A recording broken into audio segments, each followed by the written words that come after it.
Good evening.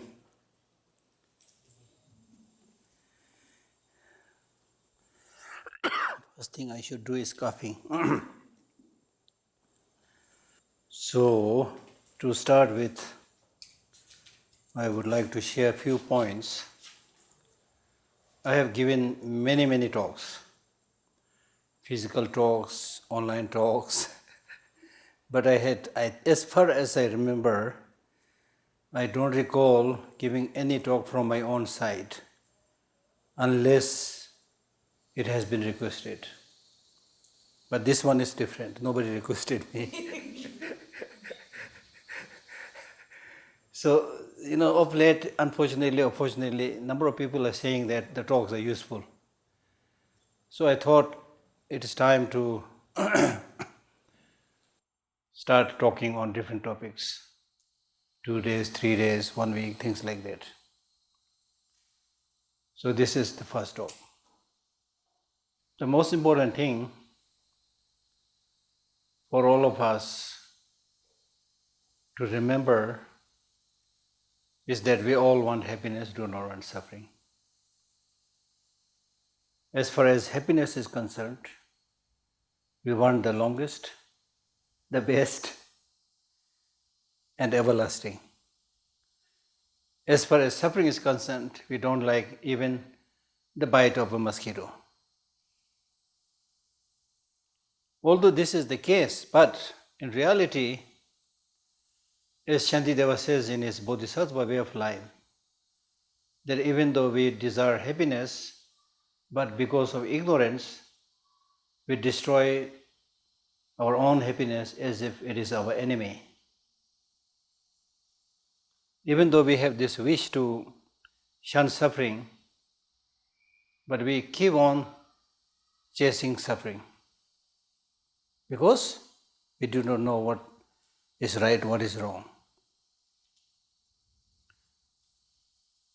So from that perspective, we can safely say that much of suffering, the so-called suffering that we are experiencing, is actually unnecessary suffering.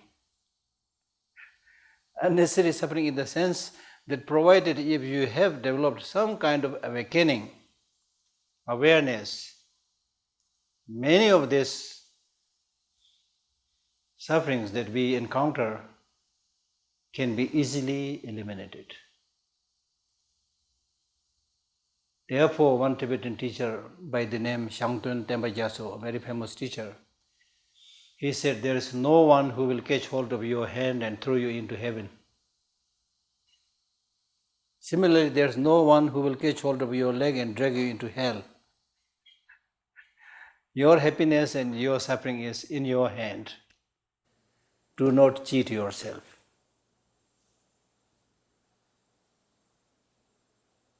Do not cheat yourself. Of course, nobody intentionally cheat oneself, but because of ignorance, lack of awareness, we keep on cheating ourselves. So what is needed is awareness, awakening. The very epithet, title of Buddha is the fully awakened one, the one who is really waking up, which also has the implication that we are sleeping in ignorance. So much of the turmoil, much of the problem that we see all over the world is out of this ignorance, this short-sightedness, this lunacy, this insanity that we see everywhere. Look at the wars that is being engaged today in many parts of the world, out of short-sightedness, arrogance. And because of this, now so many people are unnecessarily suffering. There's one bigger level, we can understand that. Then on a smaller level, at our own individual level, we also suffer because of not being able to lessen ignorance. Right? So therefore, there is no other way but to understand nature, understand reality. Right? Of late, I have been talking much about the need to understand the law of nature. Law of nature is incontrovertible. It is non-deceiving. It is impartial. It is unbiased. When the sun rises, it gives its light to everybody. When there is an earthquake, it shakes everybody, at least at that level. Don't make any discrimination. It is us, the short-sighted, stupid human beings, that make this discrimination. White and black, yellow, red, Westerner, Easterner, men, women. On flimsy grounds, we make this discrimination, which becomes the source of unhappiness. Unhappiness in this very short life. Right? Life is short, very short. And out of the so-called given duration of the life, half of that we spend in sleeping, right?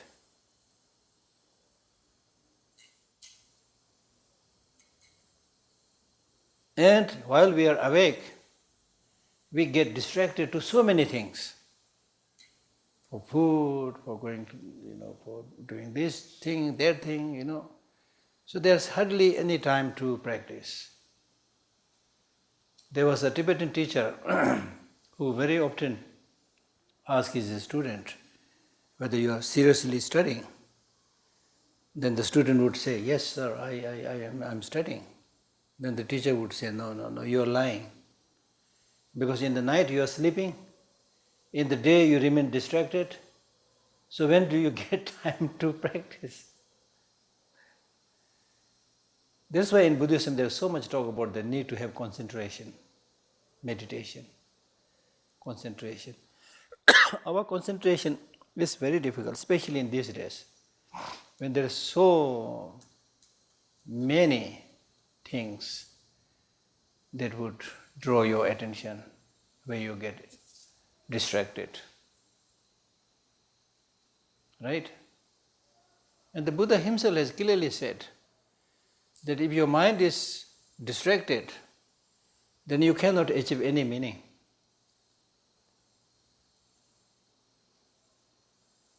And it is said very clearly that concentration is the source of success, both in war and in peace. In other words, anything that you want to achieve, mundane or supramundane, religious, non-religious, the source is concentration. Concentration, as I always have been saying, that concentration is really like a laser beam. When the rays of the light of the laser beam are scattered, then it doesn't have the power to cut through steel. But when the rays of the light of the laser beam are concentrated, it can cut steel, it can go through steel. This is the example. Similarly, now one of my colleagues is right now taking photo. So she knows it is very important to focus the camera to get a good picture, right? So just like the camera, which you need to focus to take a good picture. So similarly, you take a good picture, mental picture of the things going around, especially the important things, you need to focus.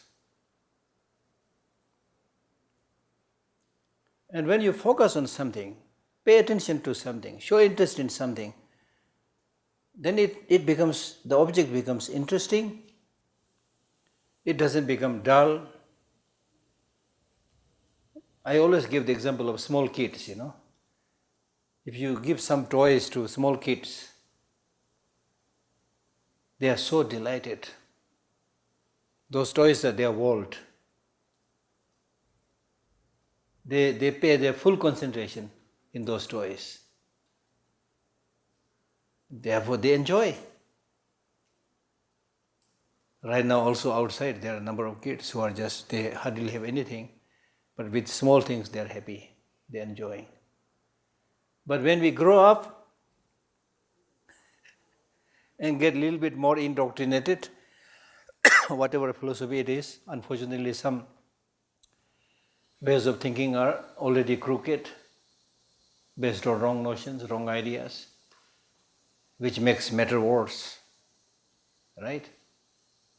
So therefore it is really, really important to, as much as possible, try to return to your original nature of the mind, the unpolluted nature of the mind.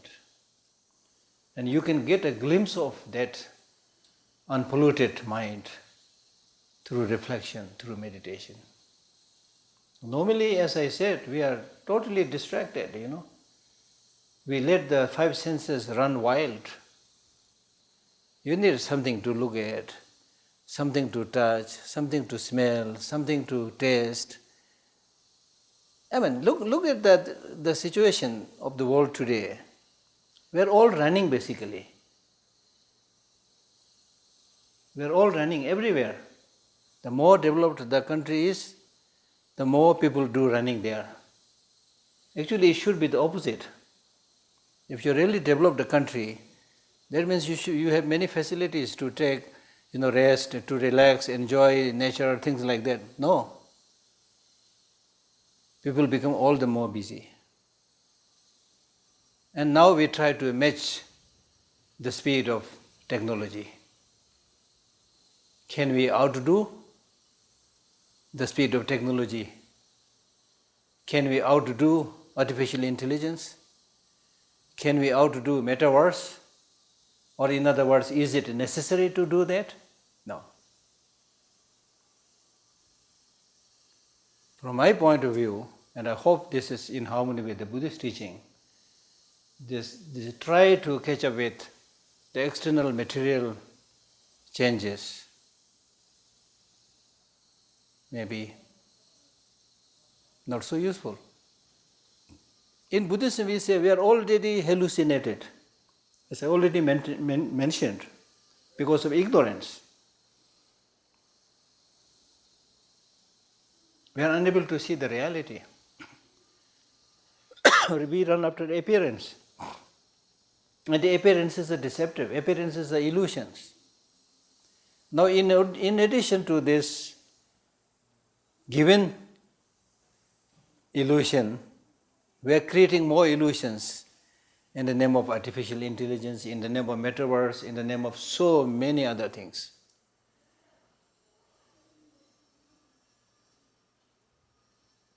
Now, hardly anybody has a clue what this world will look like after, say, 50 years.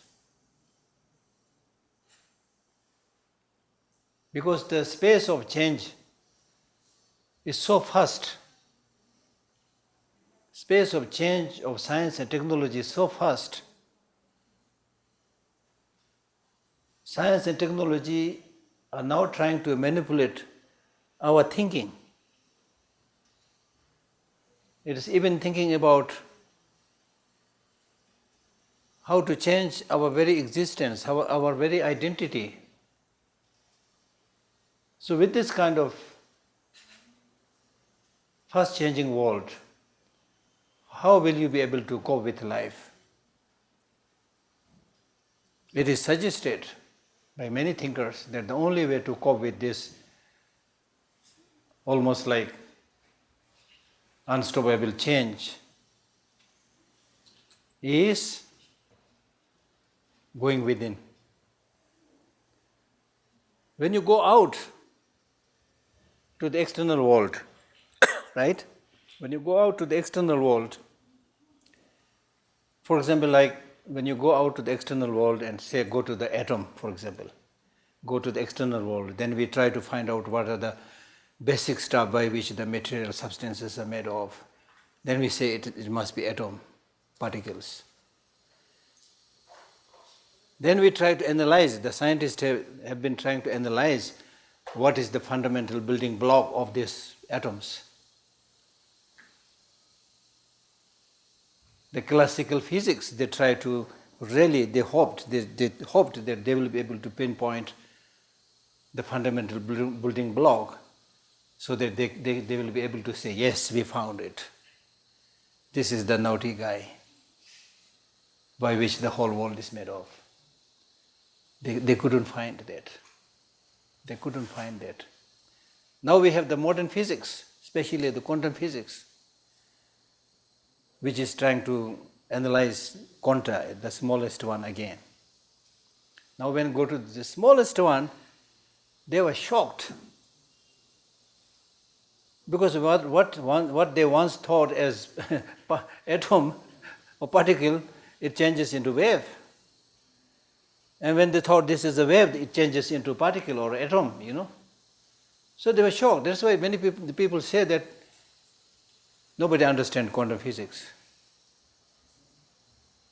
So the point or the indication that I'm trying to make is in the Mahayana Buddhism, especially the Prasangika Madhyamika Buddhism. The Prasangika Madhyamika Buddhism says, it's so interesting. Long time back, at the time of the Buddha, the Prasangika Madhyamikas, they said that you will never find a partyless particle. You will never find a partyless particle. At least up to this point, the scientific finding is more or less pointing towards that truth, that the wave-particle duality, you are not able to say what is what, you see. So by this, what I'm trying to say is when you go to the subtlest level, the quanta, then it doesn't behave as things do on the grosser level. They behave very strangely. So that is one way the scientists and technologists did towards the external material stuff. But now what the Buddhists are saying, and what we should also try to do, is not just going out, but going within. Just as you found the so-called subtlest particle or whatever, similarly you can go inside, deep inside, and find that most penetrative, powerful, laser beam-like mind, which is called clear light mind. And that we don't have to, except the only thing is you have to, practice and based on your experience you have to cultivate it. But the roadmap is there very clearly. Clear light has been mentioned in all the tantric classes. Kala Chakra, Guha Samaja, Chakra Samara, He Vajra, all these tantric teachings, they speak about this clear light mind, which is said to be the source of our coming into this existence, and which is again the base towards which everything will be dissolved when we die. The grosser level of the mind dissolved into the subtle, then that will be dissolved into the more subtle level. So you can make this comparison between the external search and the internal search. Now the interesting thing that the scientists are finding, which Buddhists have spoken long ago, is that whether you like it or not, at the end of the day, one that controls your well-being, your happiness, your suffering, or in other words, the whole cosmology, is not there outside, it is inside. This is the interesting point. There was a time, even the scientists, they always said, when we do the scientific analysis, we are very objective, meaning that we don't play with the object. We present the object as it is. Now, people like Heisenberg spoke about the uncertainty principle, which is saying that you can never be objective. You can never be objective because you are using your subjective mind to describe the so-called objective reality. So depending upon the state of your subjective mind, by what kind of philosophical tradition your mind has been already fashioned, what kind of colored glasses you're already wearing, based on that you will make a description of the object. So it's uncertain. This is for me, I don't know much about all these things, but what I'm trying to say, this is really, really important. Because whether we talk about mindfulness, meditation, whatever, we need to know one thing very clearly, that I want happiness, I want long-lasting happiness. That's the important thing for your life. Okay, whether there are extraterrestrial animals there or not, there's so many things to learn. Therefore, Shantideva said right in the beginning, life is short. I already mentioned, life is short. There's one thing that we need to know, in order to do any practice, life is short. Life is short means life is short. Don't think that you are young and you are going to live long. There's no certainty, there's no guarantee. Normally we say the elder people will die first and the younger will die later, but there's no guarantee. There are many cases where the newly born baby has to be taken to the graveyard by the elderly person with white hair. There's no certainty, there's no guarantee. Why I'm telling this? I'm telling this because you cannot postpone your practice. You cannot postpone doing the most important thing. Is it working? Okay. You cannot postpone the important thing. Don't get lost with the small things. There's not much time. That's what I'm trying to say. Therefore, Shantideva said, life is short. There are too many things to know. There are too many things to know. Especially in today's world, the so-called information. We proudly call this age of information. A majority of the so-called information is junk information we don't need. But stupid as we are, we keep on wasting our time looking at all these junk mails. Everybody carries a mobile phone with the sound of a click. Again you have to see, another click, you have to see, another click, you have to see. You can imagine how much time you are wasting. I'm not saying information itself is wrong, but we need to make it very clear how to sift the information, how to get the correct information and then not get lost with the junk information. Very, very important, because life is short. Not only short, life is precious. You can't waste this precious commodity on small things. So life is short. There are too many things to know. But is it necessary to know everything? No. We try to know a little bit about everything. It's stupid. It's really stupid. The more I grow older, the more I realize my stupidity. No point. Number one, it is impossible to know everything that is out there. Even if you try to just follow the TED Talks, all the TED Talks, you will not be able to do that. Forget about many other things. Right? There's no need to know. There's a Tibetan saying called Chikshi Kundo, meaning that you know one important point, you'll be able to get some sense of everything. We need to have that kind of knowledge. So not just information, correct information. Then in addition to the correct information, we need knowledge, which is slightly better. Information, knowledge. Then knowledge alone is not enough. We need what we really need, what is really missing is wisdom. And somebody very beautifully said, information is like reading all the books about how to build a ship. That's useful, but you don't know how to build a ship. You just got information. So the second level is knowledge, which is like being able to build the ship. Make good progress, right? But now the key point is, where are you going to use that ship? For carrying arms to kill people, or for importing or helping people to cross the river, things like that? How you can wisely use that ship, that thing that you have produced, is dependent on the wisdom.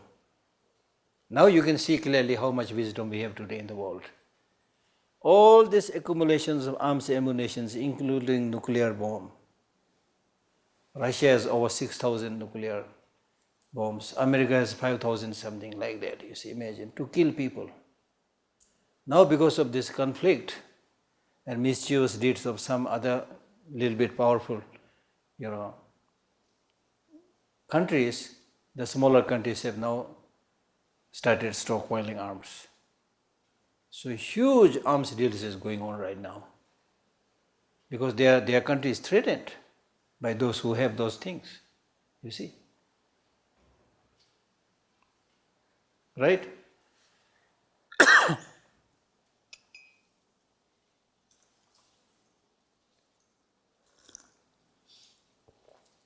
But in Buddhism we say, like Shantideva, he says, no need to kill people, they will die.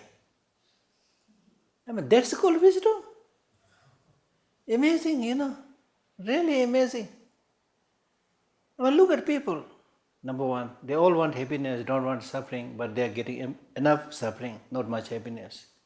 But still struggling it and try to remain cheerful. But then you have these stupid people who, construct all these destructive, awful arms and kill people. Innocent people in hundreds. What are we doing?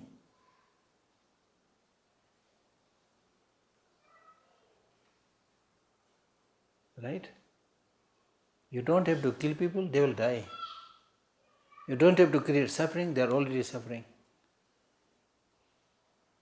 And if you kill others, if you create suffering upon others, at least according to Buddhism, you can never escape the fruit of your wrongdoing. You cannot pinpoint exactly and say, okay, this is because of this wrongdoing. Like for example, in one of the texts it says, if you compare the faces of this over 7 billion people on this planet, not two people are exactly same. In terms of the nose, a little bit flat, a little bit longer, a little bit crooked, whatever, not exactly same. So Buddha says all this has their respective causes and conditions. And if you are asked to explain exactly what are the precise cause and condition, then it says only the enlightened person can explain, not everybody. But this is the fact, you see. So what I'm trying to say is you get what you do. And so-called many of these leaders, destructive, stupid leaders, they don't even have that level of common sense. So these days I'm paying big tribute to nature. I'm always saying, in Buddhism we say law of causality, right? People might find it a little bit difficult to understand, so instead of using law of causality, I say nature, which everybody understands. I'm very thankful to nature. You can never cheat nature.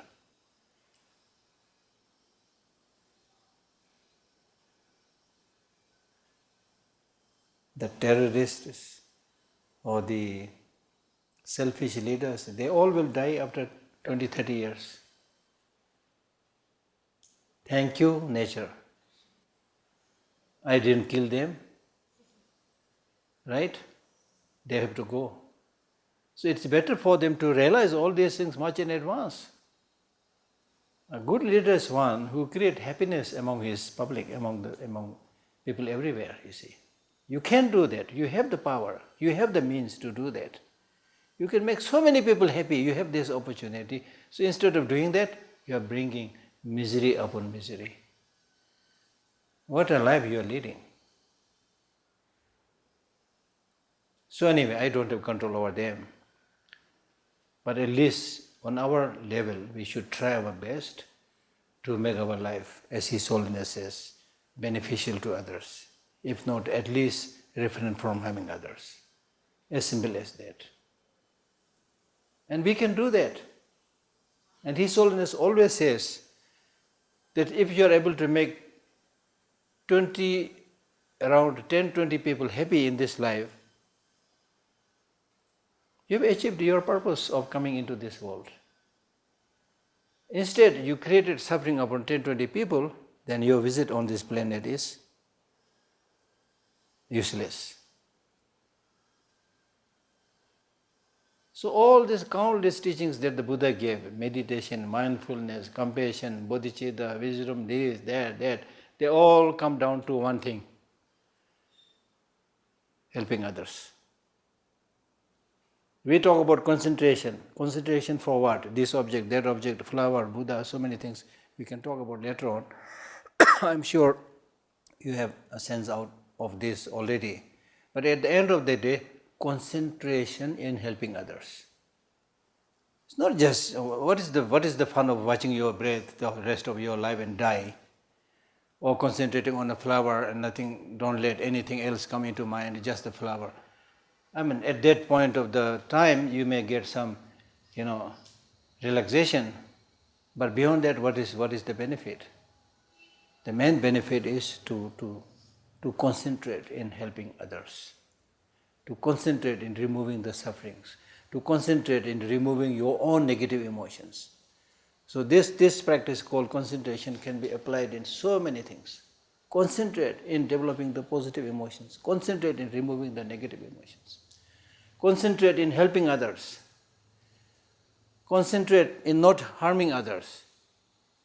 So concentration is not just sitting on a comfortable seat where nobody is harming you and look nice. Then as soon as you get up from that meditation, mix with people, you are like a wild demon, Right? No use. So I must say this right in the beginning, that the purpose of Buddhist practice, including meditation and mindfulness, is to deal with these negative emotions within us, the enemy within us. This enemy within us is dangerous. Enemy coming from outside is not that dangerous. You can run away from them, or you can plead and request them to spare your life. They might spare your life, right? Or at the worst, if they use a nuclear bomb and kill you, the only thing they can do is kill you physically. I don't think anybody has developed any nuclear bomb to destroy your subtle mind. Shall I give you an example? The example is during this pandemic, this invisible small virus, how much difficulty we had dealing with this virus. Nuclear bomb was useless. Nobody, America, Russia, the so-called developed advanced countries were unable to face with this subtle virus.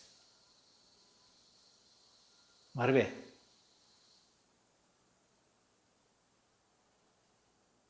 So the only way to deal with these negative emotions, including many of these pandemics and other sufferings and illnesses that we get, is primarily related to your mind, your behavior, which comes from your mind. The pandemic, which created so much problem, is said to be generated in a laboratory. This may be true, may not be true, but one thing that is really true is scientifically it is said that around 60% of different types of illnesses and diseases that we get today are because of human beings mishandling, mistreating the animals. See? So this mistreatment Of course, comes from our mind. We have a negative mind. You see, when you have a positive mind, then you produce a positive vibration. When you have a negative mind, you produce a negative vibration. If you go to Bodh Gaya, the Buddha got enlightened there so many years back, but still you can feel the vibration, the peace. The place may have a lot of dust, not so clean as in the West, but still you can get so much peace there. Dharamsala also relatively peace because of His Holiness and things like that. I have visited a number of places with His Holiness Dalai Lama, where His Holiness once said, my morning meditation was not very clear today. So it seems in this place a lot of killings have happened. And another teacher who went to that place also said, had the same experience. We don't have to go very far. If you talk to some of the meditators who sit high up in the mountain, based on their experience, they say when they come just to Meglorganj, which is not a killing field, which looks okay, they say that when they come from the mountain to Meglorganj, their mind becomes unclear. You see? So that may be external pollution, internal pollution, so many things. Right? So therefore what I'm trying to say is, the focus of all your practices should be how to fight with negative emotions, how to lessen your anger, how to lessen your attachment, how to lessen your jealousy and so forth. There are so many negative emotions. Identify them and lessen them. It's not easy to do, but not easy to do does not mean you cannot do. You can do it. It may take time. So what? It's a great project. It's a really great project, important project. And if you're able to do that, lessen your anger, lessen your jealousy, lessen your hatred, that is called miracle. Miracle is not just being able to fly, not just being able to create a third eye. Miracle is if you become more peaceful from an aggressive person. That's miracle. And you can create that miracle. We can all create that miracle. And I was highly moved when I read this line from Martin Luther King, who said, you can all become great. When he said, you can all become great, then I immediately thought, I need that formula, how to become great. Because when he said, you can all become great, it was very encouraging. Then I read the next line, you can all become great because you can all serve. I mean, so beautiful. You can all become great because you can all help other people. You can all help other sentient beings. I asked this question to many, students. After I read this, then I said, do you all want to become great? They all said yes. Then I asked them, how do you think you will become great? They said, by studying very hard, finishing your BA, MA, and Martin Luther King was not saying that. Martin Luther King clearly said, in order to become great, you don't need to know the mathematical equations. 2 + 2, 4, or 2 × 2, 4, whatever, All you need to do is help others. And then you have become great. It doesn't matter whether other recognizes you as a great person or not. You're great. So make yourself great. Right? So that is wisdom. So therefore, the target of Buddhist practice is how to fight with these negative emotions. There's no need to spend too much time reading this, reading that, so many things. Of course, you can do, but the target, the main focus, you should not lose it. If you have lessened your negative emotions, then the state that the happiness has started, the real happiness. The sunrise of happiness has then begun. And that is in your hand, not in the hand of anybody. When it comes to your spiritual development, don't depend on others. You cannot depend on others. It's not like external construction. In the case of external construction, if I am building a house and I become very busy, but I managed building the first story, then I can ask my friend, I'm now very busy, can you please oversee and make sure that the second story is constructed? And he will do it. But you cannot say, I'm meditating on compassion for many days or many months, now I've reached this level, please, I'm now very busy, please continue for me. It's like saying, I'm very busy, I can't eat, please eat for me, so that my hunger is alleviated. That's not possible. So therefore the Buddha said, self is the protector of the self, no one else can be the protector. Self is the enemy of the self, no one else can be the enemy. Not only protector, but also enemy. And therefore, if you control yourself properly, then you can achieve the highest state of nirvana, enlightenment, and so forth. It's by disciplining oneself, controlling oneself. Dixon?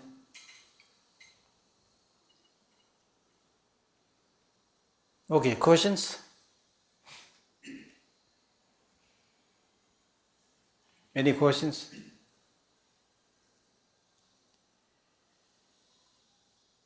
Yeah. Sir, how can we start the meditation? You already started. No, I mean, sir, in what way, sir, that we practice in our home, sir?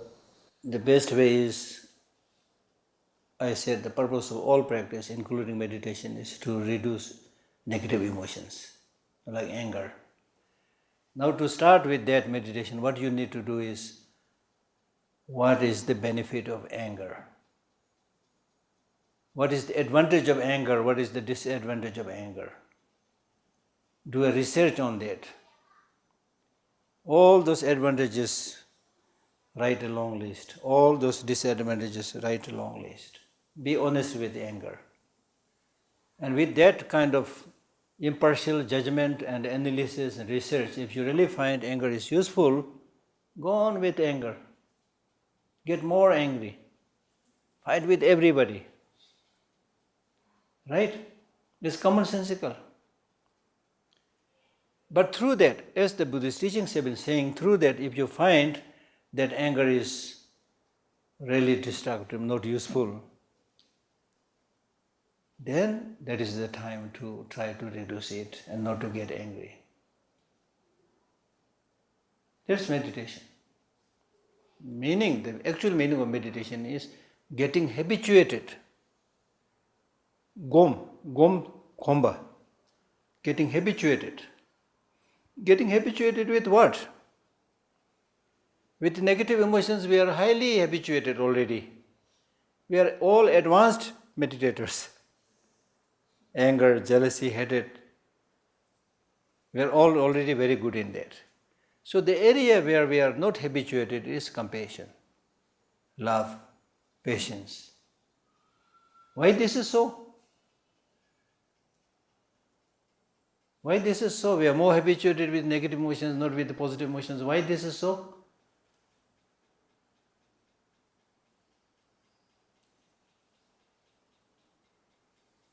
I was teaching in the translations class, I was saying that we are born, I read an article with them by saying that we are born not for truth, but for survival.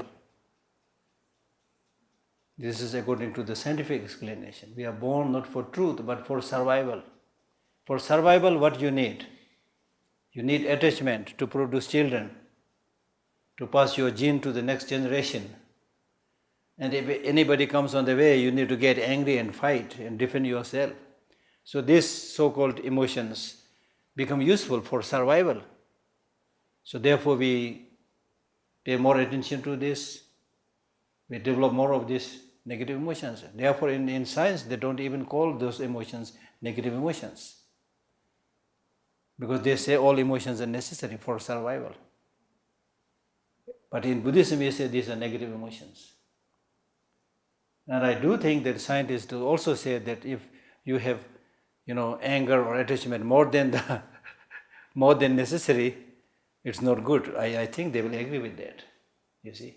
So what I'm trying to say is you need to really analyze all these emotions, right? And if you do that, then you are a good meditator. If you don't do that, it doesn't matter you sit in a lotus posture, close your eye. There was a, at the time of the Buddha, there was a great meditator, especially very well versed in one-pointed meditation, a great master called Udarak. It is said, I hope this is not exaggeration, it is said that his one-pointed meditation was so strong that he can continue in that one-pointed meditation for days and months on without having to depend on food and things like that. So much so that he was oblivious of the hair that is growing all around him. His hairs grew so long that it went all the way down and touched the floor. Still oblivious of that. Completely lost into that bliss and ecstasy of one-pointed meditation.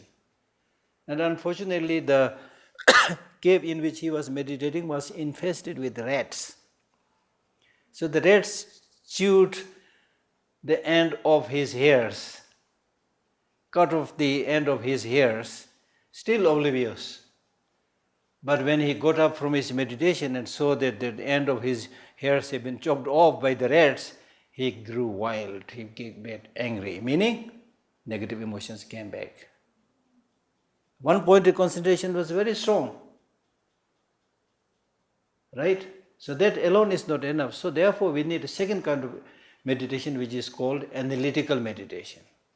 Analyze and judge what kind of emotions are useful, what kind of emotions are destructive and so forth. Okay?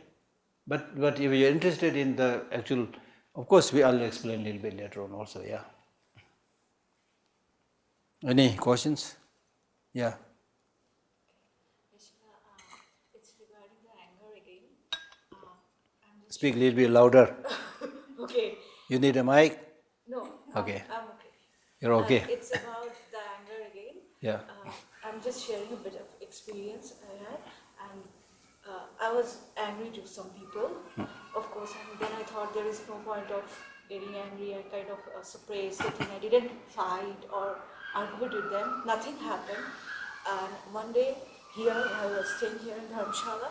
I woke up middle of the night and I was actually dreaming. I saw all of them, and in too much anger, I woke up in the night. And I realized this anger, I used to think it's no more. I used to kind of, I don't know, I keep telling myself it is no more. But the day I woke up in the night, I just saw them in the dream, and I could totally feel that out of anger I woke up. And after that I realized it's there, and I really don't know how to get out of it, though I'm not fighting with them, arguing with them. But as you rightly mentioned that you suppressed it.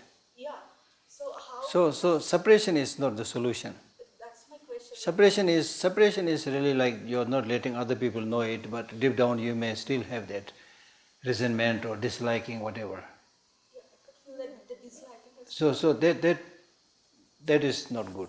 So what you need to do is, as much as possible, forget it.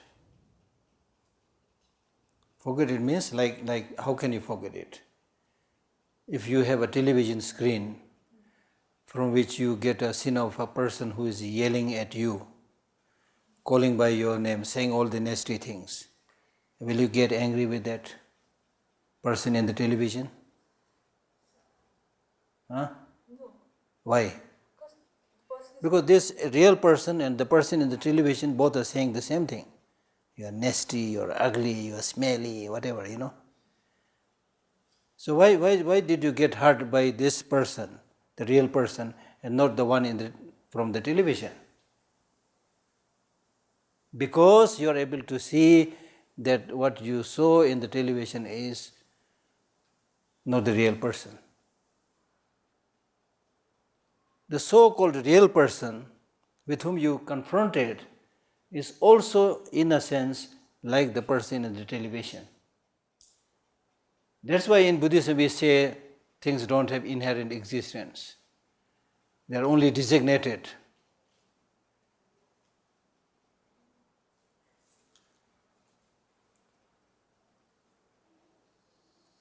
So once you are able to see this lack of inherent existence of all phenomena, I mean, it's very striking. I can use the word mind blasting, really. Normally we get angry because when we get angry we look for a target. She is the nasty one, she is the one troublemaker, she is the one. So the way to deal with such a problem, two. One is to deal with that problem with an understanding of interconnected reality, interdependent origination. When we say she is the person, okay, wait a moment. Is she alone? Is she the only person responsible for all this problem? Wait a minute. And when you think a little bit more calmly, then you will find, oh, not only she, many other factors. Many other factors means one, you are also one of the factor. She was angry with you because you are here. Whether you have done right thing or wrong thing, I am not saying, but you have presented yourself as a target. And then why did she get angry? She might have many other reasons to get angry. She might have a problem in her family. She may not be very well. Or you may not have acted very well. So many causes and conditions there. When you see all this multiplicity of causes and conditions just for the arisal of one incidence, you don't find that one target. When the target is not there to whom you should get angry, then it gets dissipated. Very good example that His Holiness the Dalai Lama gave before was when everybody was criticizing Saddam Hussein, saying that he is nasty, he is a dictator, things like that. Everybody was criticizing. And His Holiness said, Saddam Hussein may be dictator, he may be a bad person, but it is unfair to blame everything on him. Why? Who supplied him the arms? Those very people who are criticizing Saddam Hussein, they have given him the arms.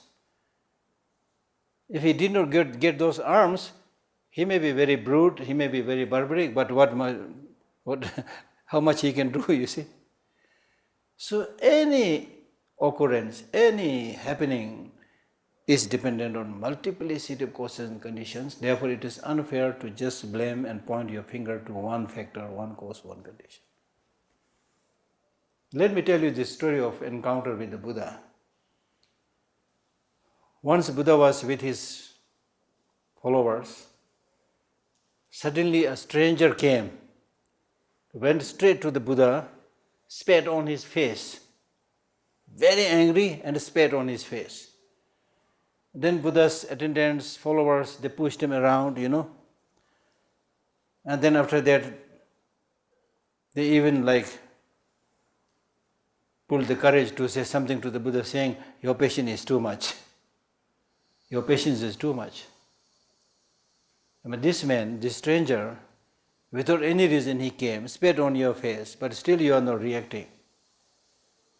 This is too much.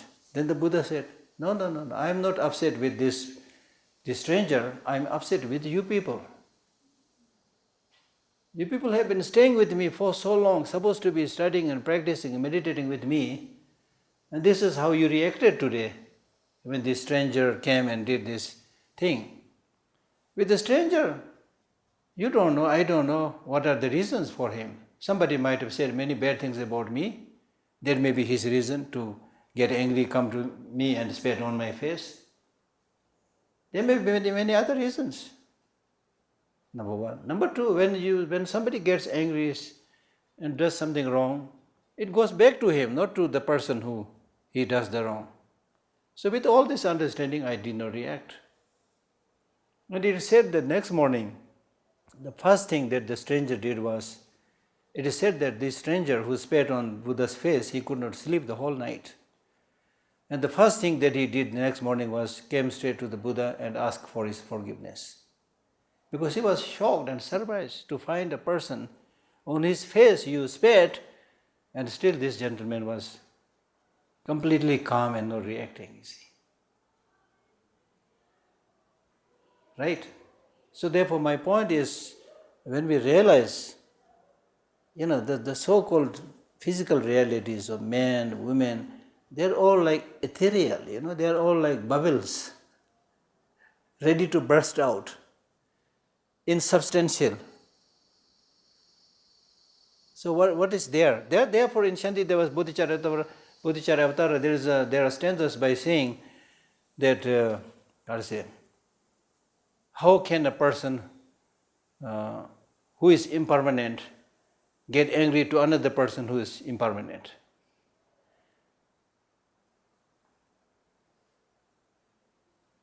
See, when you realize you are impermanent, when you realize that others are impermanent, similarly, when you realize you are impermanent, others are impermanent, how can you develop hatred? Especially when you realize that you don't have inherent existence, others don't have inherent existence. And how can you get angry? How can you get attachment? It's like developing attachment to a bubble.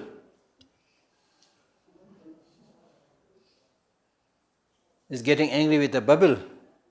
You don't have to get angry with a bubble. It'll just, next second, it will burst out by itself. I'm just saying it, this I think is very, very profound. Very profound. So all our attachment, anger, hatred, jealousy towards different objects are because of our not being able to understand their actual reality of impermanence, of suffering, of selflessness, of impurity and things like that. Okay, any other questions? Yeah. My question is, sometimes everything goes wrong in life at the very same time, and you felt just at the moment, but your conscious mind keeps on telling you that this is not everything. You have to fight. But then, despite trying the best, but still you end up not able to fight. In such situations, what that is? Number one, you see what you want to see, not what you should be seeing. That is our major problem. Normally we keep on seeing what we want to see, not what we should be seeing. Similarly, we keep on listening what we want to listen, not what we should be listening. So in this context, I can say that when you thought that everything is now, bad things are happening, that's what you want to see. That may not be true that everything bad is happening. Impossible. Some good things are also happening, but you are overwhelmed by those, bad happenings, and you are just focusing on it. You are not able to see it. So therefore, it is important to just broaden your attitude and see other aspects also. Even in those bad happenings, there are many good things. The bad happening itself is, in many cases, is a good thing. It may be a challenge. In the history of human life, it is because of this repeated occurrence of sufferings, problems, challenges. In a way, the nature is saying, grow up, face this, grow up. Face this, grow up, face this, grow up. It is giving it an opportunity to grow. Right? So not necessarily bad. So it can be seen in many ways. And according to Buddhism, we say that if you experience something unpleasant, then you, in a sense, you welcome it by saying that, okay, it's wonderful. I may have done something wrong, but the fruit is already ripening, which means now I am getting purified. So you welcome it. Therefore in Buddhism we say suffering is introduction to happiness. Dunge deve ngotui. Suffering is introduction to happiness. If you don't experience suffering, you become arrogant, that you are somebody special, you see. When you suffer, you become humble. You develop humility. So many good qualities also come, right? So therefore, it's important to develop a wider perspective And then as Shantideva said, which I think most of us are very familiar with these famous words, if it is something you can change, don't worry, because you can change it. If it is something you can't change it, no use worrying. By worrying, you can't change it. I mean, it's so powerful. And I found a similar statement from many other religious teachings, almost exactly similar. But the problem with us is, as I said, we just focus on that problem and get bogged down there and get stuck there. That's the problem. Yeah. Okay. Any other? No question?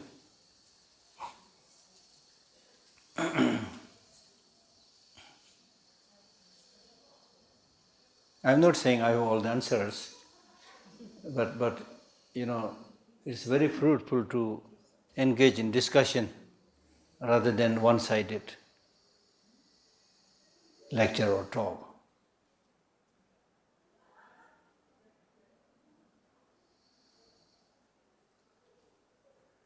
Okay, then I'll read a little bit from the text.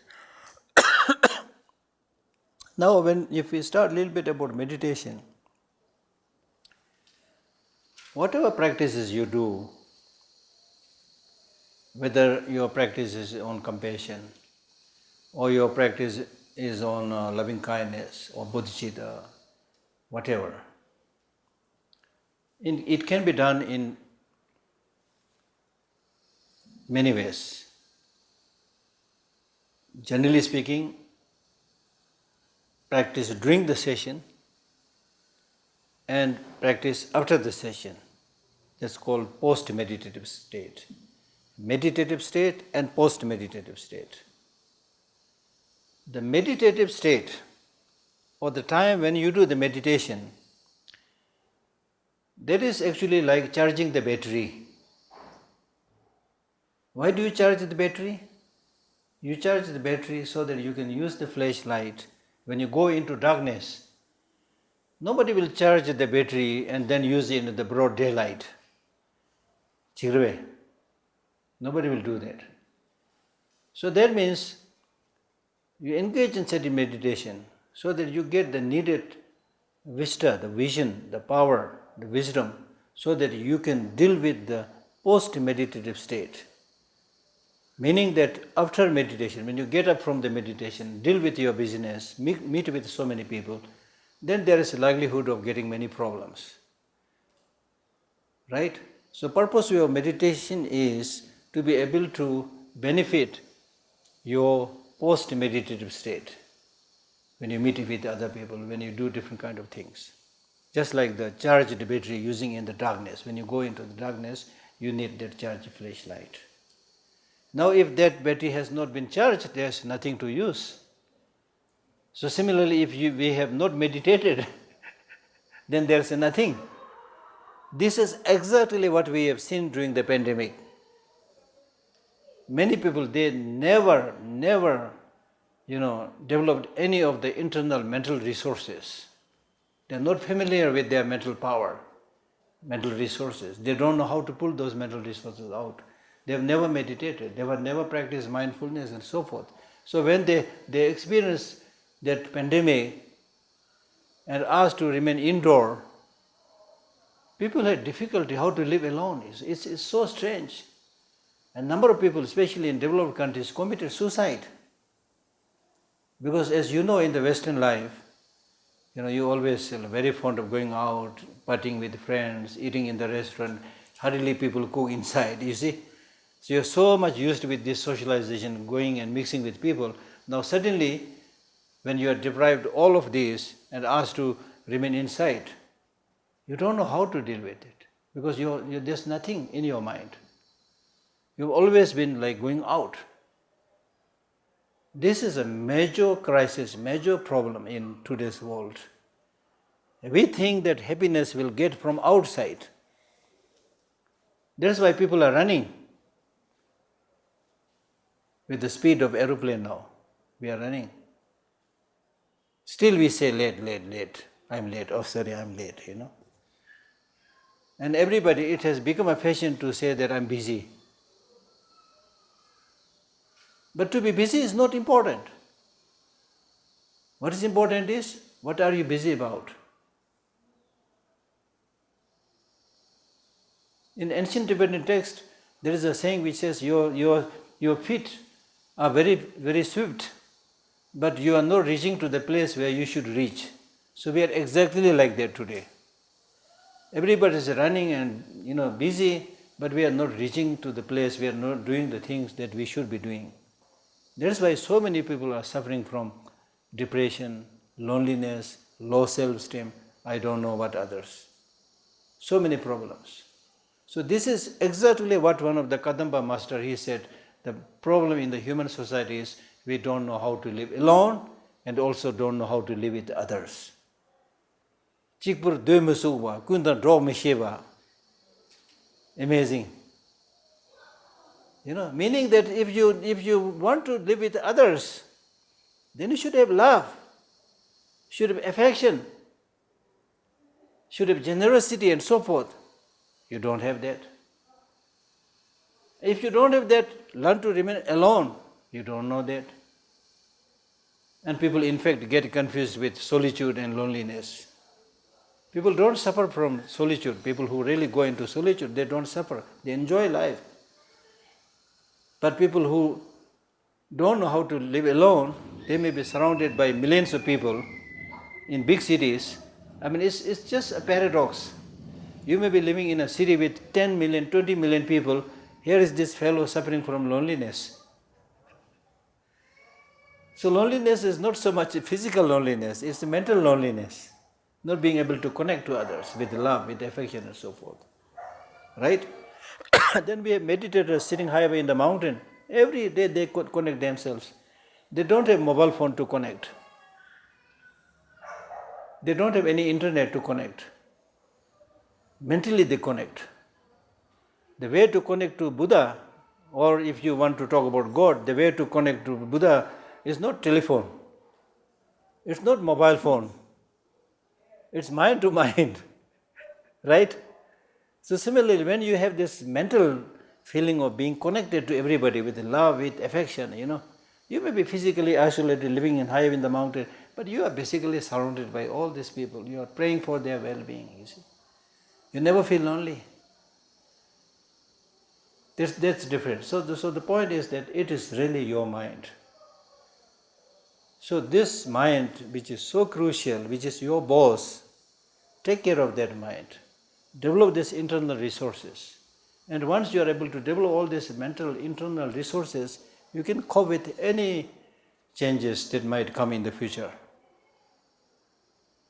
And if you don't have that, you will be tossed around. Right? So therefore, 2 sessions, meditative session, post-meditative session. Now if you want to engage in the meditative session, then to be precise, that is also probably categorized into 3: preparation, actual meditation and conclusion. Now preparation. Now if you want to meditate, basically you can meditate anywhere. But if you have a nice place means a place which is clean and comfortable. If you can afford to do that, like a small room where you have the questions ready, and the questions, the way you arrange your questions also look like they're inviting you to come and sit, you see. So arrange that beautifully. Inviting place, clean, not smelly. Because if the surrounding is clean, it is said your mind will be clean, and there is likelihood of receiving blessings from Buddhas and Bodhisattvas and things like that. Nobody wants to visit a smelly, dirty room, bug, virus-ridden room, right? So cleanliness, clean your surrounding, and then you arrange at least the statues, and at least one statue of Buddha and one scripture. If you're not many, then it's okay. One statue of Buddha, and then one text, maybe Heart Sutra, small text, or Wisdom Perfection Sutra, Ku Sung, Thuk, So they're representing Buddha, Buddha's body, Buddha image. Representing Buddha's speech, scripture. Representing Buddha's mind, stupa. 3 things you should have. Okay. Now these 3 things, the Buddha's image and then the scripture and the stupa, whether they are made of gold or not, don't make any difference. They are not just your property or belonging, material property, but they are source of your receiving your inspiration, your blessing. So see them as something sacred, something important, not as another collection of your property. Okay? That should be there. And then in front of them make the necessary offerings. Offerings should be really nice. Normally we make this water offerings. Water offerings. What is important is the offerings should be pure and clean. And then you can also arrange some biscuits and tinned food and things like that. If you offer fresh food or tea or something like that, then make sure that you offer it and then clean it also. Sometimes we make an offering and leave it for 7 days or 10 days, Will you do like this to an actual guest? So make the offerings as if you're doing to a real person. Right? That's important. So that's the second practice out of the 6 preparatory practices, second practice. And then the third practice is then sit on your cushion, comfortable cushion. Comfortable cushion means the cushion should be slightly upraised at the rear, backside, slightly higher, so that you don't get, knee pain.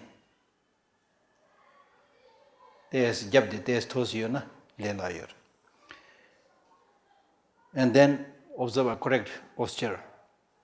Correct posture means comfortable, correct posture with straight back but not rigid. Purpose of meditation is relaxation, not for rigidity.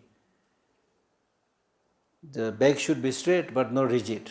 When the back is straight, then the nerves and channels inside that backbone will be straight, and then energy flow, including the mind, will also be clear, right? So that you will be able to meditate more efficiently and clearly. Some people try to read books by lying down, then very soon they will fall into sleep. When you sit erect, your mind is more alert, more sharp.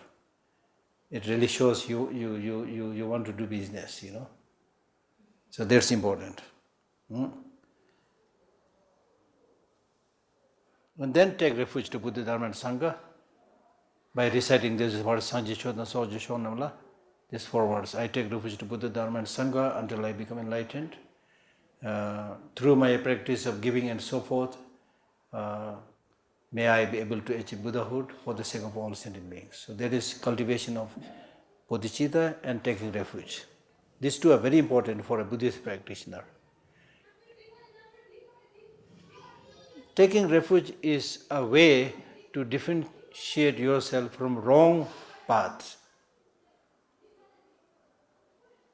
Cultivating bodhicitta is a way to differentiate yourself from inferior path or lower path. Inferior, lower path means path where you think about just yourself.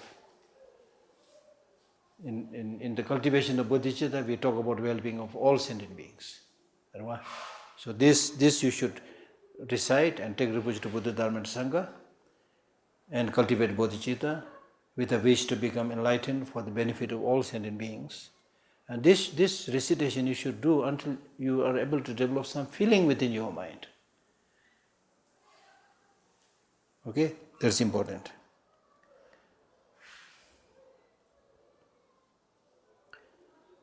And then in front of you, the 4th is visualizing the merit field. The 4th preparatory practice is visualizing the merit field, which means in front of you in the space, you should visualize all the lamas of the profound lineage and vast lineage. And similarly, the Buddhas, Bodhisattvas, Sarvakas, countless of them are there in front of you, in whose presence you are able to accumulate merit. So make that supplication. And then fifth is purifying negative deeds and accumulating positive deeds. Gyavasa vada digva javas. Gyavasa, accumulating positive deeds and removing negative deeds. This is important because in order to cultivate those paths that we are talking about, as a facilitating factor, you need to cultivate the positive deeds. Or in other words, you need to cultivate facilitating factors so that you are successful in your practice, in cultivating the virtuous deeds. And then there are obstructive factors, negative deeds, which must be purified. Otherwise, you will not be able to proceed smoothly in your path. Therefore, the way to do that is the practice of the seven branched practice. Through that we should clean your mind. Now the seven limb, in the case of the seven limb practice, the first is paying homage, chal seva, paying homage. I will briefly explain all of them. Details you can read in the great stages of the path, and all the lamrims you can read it. So paying homage, in Tibetan it is called chag selva. Chag means to clean. Salva means to seek. That means to clean the impurities of your mind and seek the qualities of the enlightened beings. Chag selva. That's the meaning, chag selva. So when we do that prostration, or when we pay that homage, we bow down. By bowing down, you practice humility. When you develop humility, you become receptive. If you are arrogant, you will not pay any attention to anybody, right? So the first thing is, in India also we have namaskar, You namaskar, the Hindi word namaskar means I pay respect to the God in you. I respect the God in you. There's the meaning of the Hindi word namaskar. So that means in Buddhism also we can say that, because we accept that everybody has the Buddha nature inside everybody. Right? So that's important. Humility is very, very important. So therefore paying homage is a counterforce against arrogance. Okay? So then we have physical homage, verbal homage, mental homage. Physical homage means physically you bow down, and verbal homage is singing the praises of the enlightened beings. Mental homage is recalling their qualities. Out of these three, the mental homage is the most important thing. Because if your mind is not included, then physically you may be paying the prostration, making the prostration, verbally you may be singing the songs, but mentally you may be calculating money, dollar. Right? But when your mind is involved, then the wrongdoings by the body and the mind, by the body and the word, speech, automatically gets stopped. So again here, the mind is most important. And the next is making offerings. All kind of offerings. I don't have to go into detail. There are so many offerings to make, Things that belong to you, things that don't belong to you. For example, things that don't belong to you means, for example, if you're traveling and you happen to visit a beautiful garden full of flowers, you can sit there and make that offering. There's a lot of debate in the Buddhist philosophical text. If you make such an offering, are you stealing? Because that garden doesn't belong to you. But then it's answered by saying, technically it is not stealing, because you are part of the human society, so you have a kind of share in it. And you are, of course, physically not destroying the garden, you see. So mentally offer all those things. So whenever it is possible, make physical offerings. When you have the capacity to make physical offerings, and then don't make it and then just mentally visualize it, it doesn't look so nice. But you can, if you are shortage of physical offerings, you can make those mental offerings also. So offerings may be garland, offering of incense, offerings of butter lamb, offering of cloth, offering of fragrant scents. So many types of offerings are there. Okay. The third is confessing the negative deeds. Confessing the negative deeds. As Milarepa said, if you are somebody who really concerned about how to purify the negative deeds, then the most important thing is confess. Reveal it, show it, and then make a promise that I will not repeat it again. If you are really concerned about how to purify the negative deeds, then the best way is to confess it. Shakwa is Tibetan word which is like Xing Shakwa. If you chop up a piece of wood, and then you can show what is there within that lump of log or tree. So like that, just show it, don't hide it. Then next is, fourth is rejoicing. Rejoicing is a very important practice, and also in a way relatively easy practice. If you are a little bit lazy, rejoice other people doing good things. If you are unable to do that, but you see other people doing good things, oh wonderful, rejoice it. There is a story in India, near a river, on two sides. On this side there was a courtesan, a women dancer or singer or something, beautiful women singer and dancer and things like that. So many people used to go to see her, sing, dance, whatever. On the other side there was a sannyas or sadhu or practitioner. Not many people visiting him, he's supposed to be in meditation and things like that. So the sadhu, the so-called practitioner, used to look at that woman from the other side of the river and said, oh, what a pitiable life, what a filthy life, All she does is like fooling the people, Not only she is not doing practice, but she is fooling so many people, wasting their time and doing all the nasty things.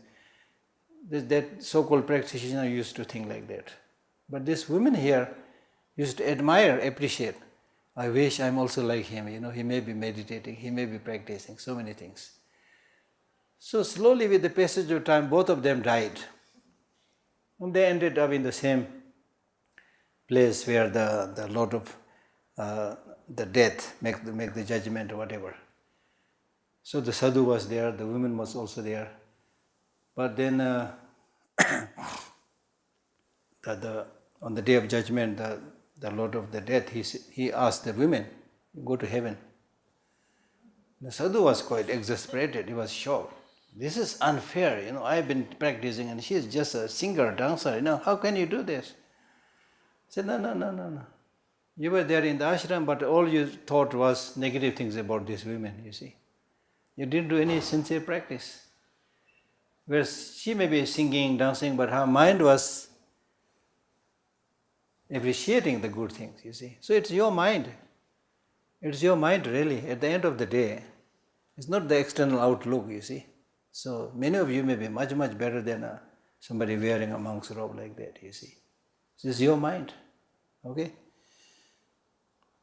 So what I was saying was rejoicing. Rejoicing at the good deeds of Buddhas and Bodhisattvas. Especially rejoicing the good deeds done by ordinary people. Buddhas and Bodhisattvas, when they do great things, it's not surprising, they are enlightened. They are on an elevated state. But even these ordinary people, they are trying their best to do many good things. And this is something you should really see very clearly. And I see this very clearly. There's so majority of the people on this globe are really nice people. That's my source of encouragement, not with the stupid leaders. Majority of the people everywhere. I visited over 30 countries, believe me. Okay, I didn't spend much time, but I had opportunity to meet so many people. Majority of the people, they are trying their best.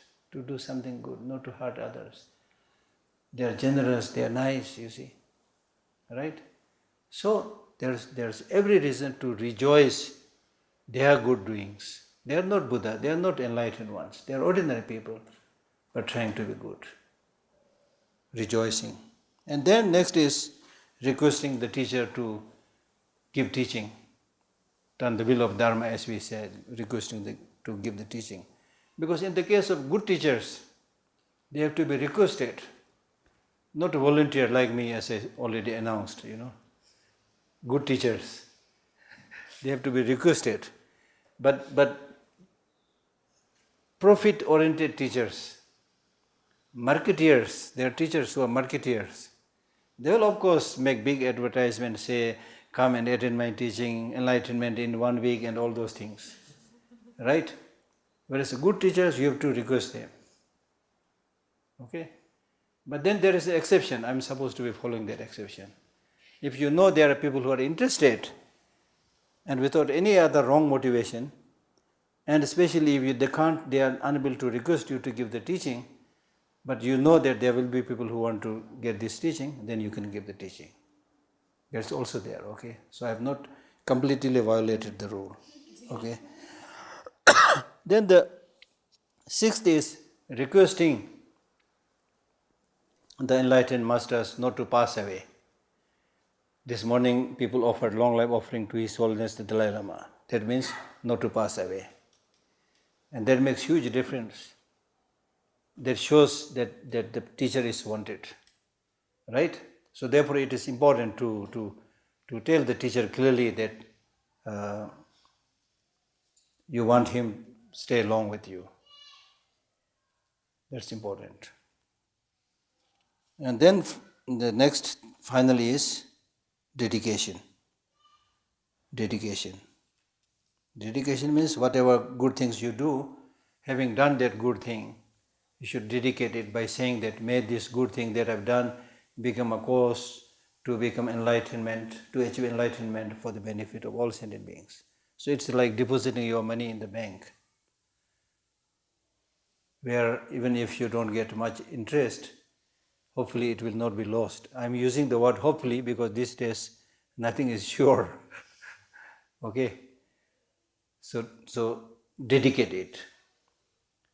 Then it's not lost. If you don't dedicate it, then it is said that in the next moment after you've done the good thing, if you get angry, all those good things you have done already may be destroyed, may be lost. But if you have dedicated it, it will not be wasted.